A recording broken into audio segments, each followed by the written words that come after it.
Takulandirani ku AMTV Malawi kuchimake kwa nkhani zenizeni.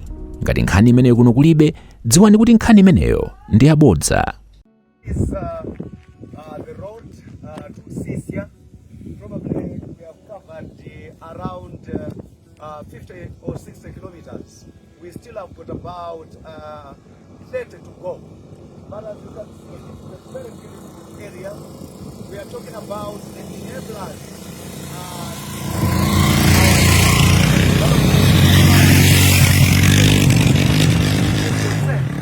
And such an area like this, which is so blessed with nature, we would like as DPP to explore ways and means of developing this area. And infrastructure development is key. This road, once constructed, will open up Usisia.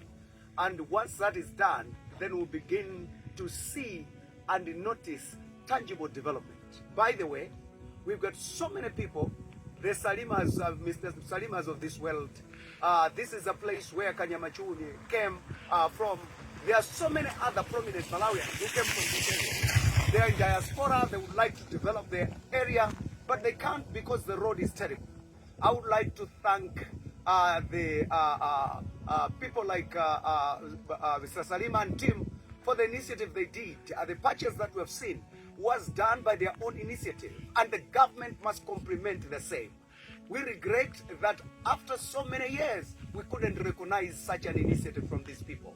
And come 16th September, it is a must for the DPP government to collaborate and work together with such people in diaspora to make sure that Usisia is never the same again after 62 years. Usisia shall never be the same again. It is a crime for Usisia to remain the same in the next 5 years of the DPP.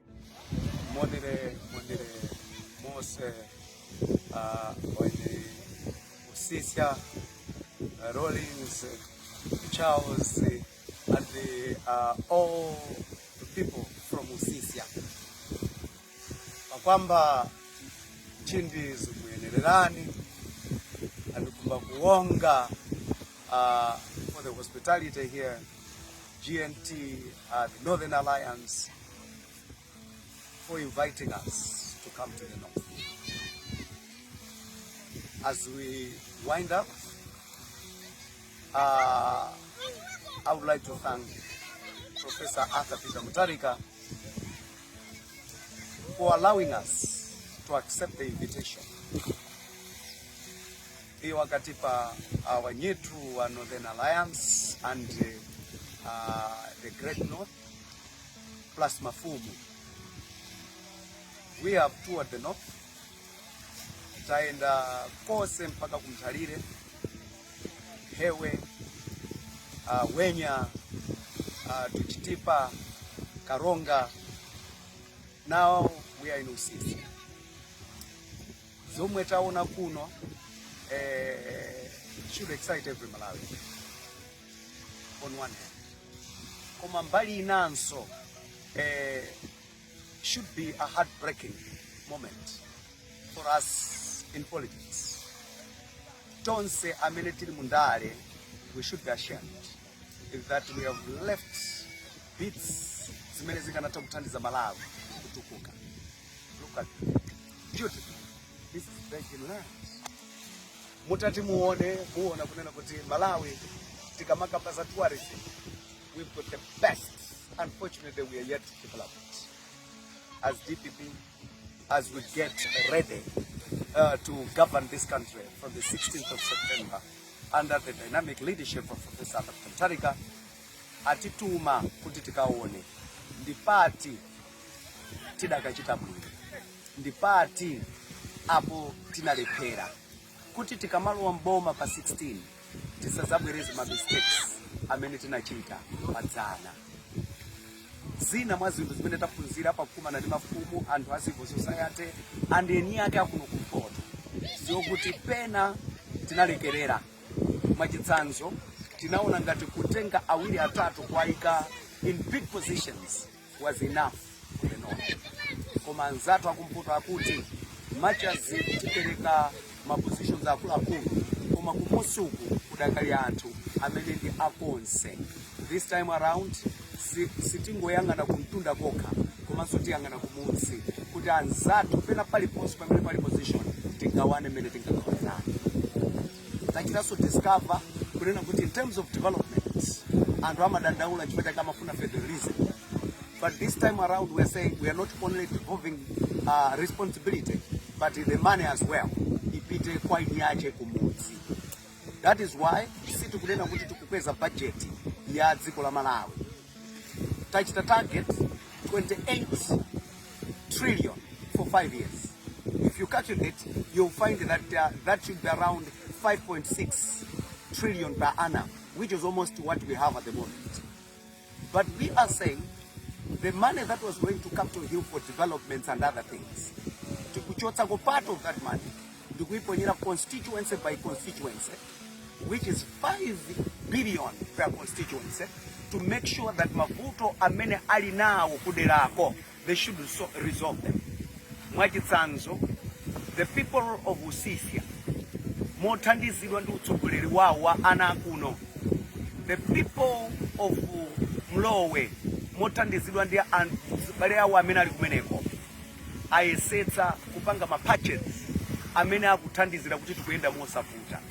If you calculate the amount they have spent, sindalama zambiri.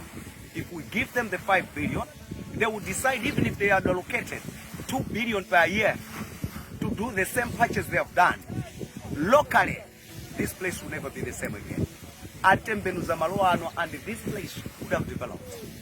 Again, we're just thinking aloud. What about if you consider that airport, northern airport we're talking about, Zuzu to here is just 70 kilometers. If you do an airport closer to here, and choka kutamanga kuja, tourism is a seguka and direct flights from across the globe will come to Usisia. That's just a dream, but it's something that will work together. It will come to reality. Tachita komanso tanena mukayenda zoda asimayambira akuvutika ma school fees, akuvutika examination fees. That's why Professor Mutharika is saying we have abolished from 16th September school fees requirement from primary to secondary. Not only that, but examination fees as well will not be there, because we would have kept a girl child in school for 18 good years, and you can't beat that. That's development. You must educate Malawians. Yeah, okay. Welcome to Mlowe. Mlowe is one such a beauty in Malawi. And you can't talk about tourism without referring to Mlowe. I would like to thank His Excellency Professor Mutharika for allowing us as a team to visit some of the possible areas that could be turned into Malawi's wonder in as far as tourism is concerned. We are here in Mlowe, having been in Tarime yesterday, but the challenge that is here is the road. The road away from the turnoff all the way to Mlowe, which goes to Zunga, Chisanga, Charo, all the way.